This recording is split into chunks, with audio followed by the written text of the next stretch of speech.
Hello everyone, welcome to my another blog. কেমন আছেন সবাই? আশা করছি সবাই খুব ভালো আছেন, আর আপনাদের আশীর্বাদ আমরাও তো বেশ ভালোই আছি। তারপর সকাল সকাল চলে আসলাম আমার বারান্দায়, কারণ আমার গোলাপের কলিগুলো একটু একটু করে ফুটে যাচ্ছে, আর এটা দেখতে তো ভীষণ ভালো লাগছিল। আর আমি তো একটু পর পরই বারান্দায় এসে ওদেরকে দেখি। তারপর ওইদিকে নয়নতারা ফুলও ফুটেছিল। আর আমি তো একটা বড় টবের মধ্যে 3টা গাছ একসাথে দিয়েছি, তো যখন ফুল ধরবে অনেকগুলো একসাথে ধরবে। আর এদিকে আমার অলকানন্দা, তো এদিকে 2 থেকে 3টা সর্বোচ্চ ফুল ফুটবে, কারণ কলি আসছে ওইরকম। তো একটা তো ফুটেই গেছে, আরও 2টা কলি আছে। আর এই যে আমার কাঠমালতি, আকাশের তারা ফুটে আছে একদম। আর কয়েকদিন এত রোদ উঠছে, কি আর বলবো, প্রচুর গরম। তবে আমার গাছের জন্য তো খুবই ভালো হচ্ছে, একেবারে ঔষধের কাজ করছে। আর একেবারে ঝলমল ঝলমল করছিল আমার গাছগুলো। আর রোদ্রের আলোতে তো গাছগুলো দেখতে আরও বেশি সুন্দর লাগছিল। আর এদিকে আমি আমার জবা গাছটাকে একটু রোদ্রের দিকে ঘুরিয়ে দিলাম, কারণ এখানে একটা কলি এসেছে। আর আগের একটা কলি এসেছিল, সেটাও আনফর্চুনেটলি ঝরে যায়। এর জন্য কলিটাকে নিয়ে একটু সাবধানেই আছে, কি হয় জানি না, তবে যাতে সার্থকতা হয়, ফুলটা যাতে ফোটে। আর এই যে এবার আমার আউটারটা একটু ওয়ালের মধ্যে হ্যাঙ্গিং করার ট্রাই করেছি, যাতে করে পুরোটা ঘর কাভারেজ হতে পারে। আর এভাবে একটু ফ্রি জায়গায় হ্যাঙ্গিং করলে দেখা যায় ফ্রিকোয়েন্সিটা সব জায়গায় পায়।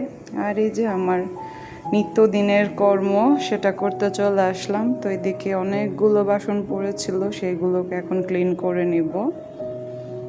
আর গতকাল রাত্রে আমার এত মাথা ব্যথা করছিল, কি আর বলবো। আমি তো কোনো কিছু না করে জাস্ট আমি ঘুমাতে চলে যাই, কোনো কিছুই ভালো লাগছিল না।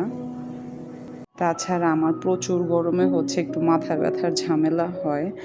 দেখা যায় এমনিতেই গরম, তার উপরে রান্নাঘরে রান্না করতে গেলে তো সব মিলিয়ে এই গরমটা আমি সহ্য করতে পারি না। আমার প্রচুর মাথা ব্যথা উঠে যায়, যদিও বা আমার মাইগ্রেনের প্রবলেম আছে। আর এদিকে এখন চিয়া সিড গুলিয়ে নিচ্ছি। আর বললাম না, মাথা ব্যথা, আর এটা আসলে প্রতিদিনই কম বেশি হতেই থাকছে। এটা আসলে ইদানিং একটু ব্যথাটা করছে, কারণ গরম প্রচুর, তাই ক্যামেরা ধরতেও ইচ্ছে করে না। আর এখন বিকেলবেলা, তো সকাল থেকে দুপুর, দুপুর থেকে বিকেল বানিয়ে দিয়েছি, কোনো ধরনের ক্যামেরা ধরতে ইচ্ছে করেনি। তো এখন একটু ভালো লাগছিল, তাই ভাবলাম বিকেলের আকাশটাকে একটু ভিডিও করি। আর আমার তো আকাশ দেখতে বরাবরই ভালো লাগে। আর বাহিরের পাখিগুলোর দিকে তাকে নিজেকে খুব অসহায় মনে হয় ওরা কতটা সুখী, একেবারে মুক্ত আকাশে উড়ে বেড়াচ্ছে। কিন্তু আমার জায়গা থেকে আমি একদমই পাখি নই, মনে হচ্ছে একটা বন্দি খাঁচায় বন্দি হয়ে আছি। সত্যি মাঝে মধ্যে মনে হয় পাখির মতো যদি দুটো ডানা হতো, তাহলে হয়তো পাখির মতো আমিও উড়ে বেড়াতাম। তাই কাজ থেকে যখনই আমি ফ্রি হই না কেন, দেখা যায় বারান্দায় এসে আকাশের দিকে তাকিয়ে থাকি, পাখি দেখি, আমার খুবই ভালো লাগে। আর একটু একটু করে সন্ধ্যাও নেমে যাচ্ছিল, আর সন্ধ্যার আকাশটা তো অনেক বেশি সুন্দর লাগে। সূর্য ডোবার আগ মুহূর্ত, আকাশ একেবারে কেমন যেন একটা লাল বর্ণ ধারণ করে, দেখতে খুবই ভালো লাগে। আর সেটাই বসে বসে এনজয় করছিলাম। আর আমার বোর তো গেছে ঢাকার বাহিরে, সেও রাতে আসবে, তারপর প্রীতমও রাতে আসবে। তাই আমার রান্নাগুলো আমি একটু সন্ধ্যার পরেই করে নিচ্ছিলাম আর কি। তো প্রথমে আমি ভাত বসিয়ে দিলাম, আর চাল তো আগে ভিজিয়ে রেখেছিলাম, ভাত হতে খুব একটা সময় লাগবে না। আর সাথে আজকে আমি পটল, আলু আর সয়াবিন দিয়ে একটু রসা করব। আমি সেগুলো কেটে নিয়ে হলুদ লবণ মাখিয়ে রেখেছি। আর আমার বরকেও কল করেছিলাম, তো সে বলল আলু ভর্তা খাবে, তো তার জন্য আমি একটু আলু সেদ্ধ দিব। যদিও তার জন্য নয়, তার সাথে আমরাও খাবো, কারণ আমার বরের হাতের ভর্তা খেতে আমার অনেক বেশিই ভালো লাগে। আর এইটা আপনারা অলরেডি জেনে গেছেন। আর এদিকে কিভাবে তাড়াতাড়ি রান্না করা যায় সেটাই করছিলাম। আর তাই ফোড়ন দিয়ে দেন আমি পটল, আলু, সয়াবিনগুলো সব একসাথে দিয়ে দিয়েছি। তো সবগুলো ভেজে নিয়ে দেন আমি এটার মধ্যে মশলাগুলোও দিয়ে দিব। তো সেগুলো সুন্দর করে কষে দেন আমি এটার মধ্যে ঝোল দিয়ে দিব। আর নামানোর আগে একটু ঘিও দিব, কারণ আমার নিরামিষ তরকারির মধ্যে একটু ঘি দিলে ভালো লাগে। আর আমার ঘিও তো একটু অর্ডার করতে হবে, কারণ আমার স্টকে আর কোনো ঘি নেই, প্রায় শেষের দিকে। আর এই ইলেকট্রিক চুলাটার আমি যে কি করব বুঝে পাই না, কারণ এত তেলাপোকা। এইটার দেখা যায় চুলার যে নিচ দিয়ে ছিদ্র, সেইখান দিয়ে হচ্ছে তেলাপোকা একেবারে বাসা বেঁধে বসে আছে। এর আগে হচ্ছে ঠিক করিয়ে এনেছে। তারপর হচ্ছে আমি প্রায় সময় খেয়াল করে আমি যখন গ্যাস চুলা অন করি তো হচ্ছে সেই গরমে ওই কারেন্টের চুলা থেকে হচ্ছে তেলাপোকাগুলো একটা দুইটা করে বের হয়। তো এটা দেখেই আমি বুঝলাম যে এবারও হচ্ছে আমার চুলার মধ্যে তেলাপোকার বাসা বেঁধেছে। আর ওরা কি বাসা বাঁধার জায়গা পায় না বুঝি না, সব থেকে আমার চুলার মধ্যে এরা কি করে। আর এদিকে হচ্ছে তরকারির মশলাগুলোকে রেডি করে নিচ্ছিলাম। আর আজকে আমার মশলাদানির আর একটা চেম্বারে হচ্ছে জিরা গুঁড়োগুলোকেও ঢেলে নিয়েছি। আর আজকে রান্নাটাকে ফাঁকিবাজি রান্নাও বলা যায়, কারণ কতটা শর্টকাটে করা যায় সেটাই ট্রাই করছিলাম। তাছাড়া প্রচুর গরম, আমার খুব বেশিক্ষণ দাঁড়িয়ে থাকতে ভালো লাগছিল না। আর বললাম না, গরমে আমার ইদানিং মাথা ব্যথা বেড়ে গেছে, তাই হচ্ছে কতটা শর্টকাটে রান্নাঘর থেকে বের হওয়া যায় সেটাই চেষ্টা করা আর কি। তবে যতটাই শর্টকাটে রান্না করি না কেন, টেস্ট কিন্তু মানে যা তাই থাকবে, টেস্টে কোনো মানে হেরফের হবে না। আর আমার তো নিরামিষের মধ্যে একটু সয়াবিন দিতে বেশ ভালোই লাগে। শুধু শুধু আলু পটলের তরকারি আমার খুব একটা পছন্দ না, তার জন্য আমি কয়েকটা সয়াবিন দিয়ে দিয়েছি।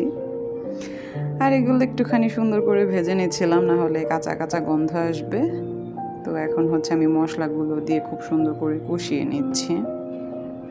আর এগুলো কষানো হয়ে গেলে হচ্ছে আমি জল দিয়ে দিব। আর ফ্রিজে কয়েকটা ভেন্ডিও ছিল, ভাবছি সেগুলো আজকে আমি সেদ্ধ করব, কারণ সেগুলো খুব একটা তরতাজা না। তো ভেবেছিলাম প্রথমে সেগুলোকে ভাজি করব, কিন্তু পরবর্তীতে ডিসিশন নিলাম যে না, না ভেজে হচ্ছে একটু সেদ্ধ করে ফেলি। আমার বর হচ্ছে আলুর সাথে ভেন্ডিগুলোকে ভর্তা করে দিবে, তো খেতে ভালো লাগবে। আর এখন তো ভেন্ডির সিজন মোটামুটি শেষই বলা যায়, তাই হচ্ছে ভেন্ডি আনলে খুব একটা ভালো হয় না। আর আমার ভেন্ডি ভালো লাগে বিধায় আমার বর নিয়ে আসে। আর এই যে আমরা খেতে বসে গেলাম। তো এর মাঝে হচ্ছে আমার বর ভর্তাগুলো অনেক সুন্দর করে মাখিয়ে নিয়েছে। তো এদিকে আলু ভর্তা, তারপর ভেন্ডি ভর্তা ছিল। আর আমরা খেতে খেতে হচ্ছে প্রীতম ওয়াশরুমে ছিল, সেও চলে আসছে, কারণ তার কিছু কাপড় ওয়াশ করার বাকি ছিল। আর আমার বর যেহেতু সারাদিন তেমন কিছু খায়নি, তাই হচ্ছে আসা মাত্রই বলছিল আমাকে খাবার দিয়ে দাও। আর সে তো বাহিরে থাকলে যদি হোটেলেও খেয়ে নেয়, খুব একটা ভালোভাবে তার খাওয়া হয় না, কারণ সে বাহিরের হোটেলগুলোতে খুব একটা কমফোর্টেবল না। এমন এমন জায়গায় সে যায়, সেখানে তেমন ভালো কোনো হোটেল পাওয়াও যায় না। আর রাতও যথেষ্ট হয়ে গিয়েছিল, তাই হচ্ছে আমিও বসে পড়েছি। আর আমার তো কয়েকদিন ধরে টাইম মেনটেন আর করা হচ্ছে না, আবার ওই আগের মতোই দেরি হয়ে যাচ্ছে ওদের জন্য ওয়েট করতে গিয়ে, যদি ওটা করা একেবারেই ঠিক নয়। আর ওই যে প্রীতম সাহেব, সে এখন বারান্দায় কাপড়গুলোকে মেলে দিচ্ছিল। আমি তো আমাদের সাথে ওরও খাবার বেড়ে রেখেছিলাম, আর ও আসলে দেরি করছিল খাওয়ার জন্য। আর এদিকে তো আমি আলু ভর্তা পেয়ে সেই মজা করে খাচ্ছিলাম, আর বারবার করে বলছিলাম যে যথেষ্ট আলু ভালো মাখাতে পারো তুমি। আর শুধু আলু ভর্তা নয়, ও যে কোনো ভর্তায় খুব ভালো মাখতে পারে, খুবই ভালো লাগে খেতে। আর আমরা তো আলু ভর্তা পেয়ে এক প্রকার এই আলু ভর্তা দিয়ে ভাত খেয়ে নিচ্ছিলাম। আর আমি আমার বরকেও বলছিলাম যে আলু ভর্তা দিয়ে কি ভাত খাবা, আমার তরকারি খাবে কে। আর আসলে ভর্তা যদি হয় তাহলে দেখা যায় তরকারির খুব একটা প্রয়োজন হয় না, অনেকগুলো ভাত ভর্তা দিয়ে খাওয়া হয়ে যায়। খেতে বসেছি, গল্প করব না এটা তো হতেই পারে না। তাছাড়া কোনো একটা বিষয় নিয়ে আমরা আলোচনাও করছিলাম, কারণ হচ্ছে আমরা কবে বাসায় যাব, তো সেটা নিয়েই আলোচনা হচ্ছিল। আর কিছুদিন বাদে তো আমার জন্য অনেকগুলো কাজ ওয়েট করছে, তার মধ্যে হচ্ছে আমরা যে ঢাকার বাসায় থাকি, এই বাসাটাকেও ঝেড়ে একেবারে ধুয়ে ক্লিন করতে হবে। আর এরপর যেতে হবে শ্বশুর বাড়ি, কারণ সেম কাজগুলো বাসাতে গিয়েও করতে হবে। আর আমার শাশুড়ি তো একা মানুষে কী বা করবে। তাছাড়া বউ হিসেবে আমার লাইবিলিটি তো অনেক, তো এগুলোই আলোচনা করছিলাম। আর খাওয়া দাওয়া শেষে হচ্ছে আমরা রাম লক্ষ্মণ সীতা জল ভরে নিচ্ছিলাম, যদিও আমি কিছুই করছিলাম না, জাস্ট একটু ভিডিও করছিলাম। তো ব্লগটি এখানেই শেষ করব। ভালো থাকবেন সবাই, সুস্থ থাকবেন, আর আমাদের জন্য আশীর্বাদ করবেন। শুভরাত্রি।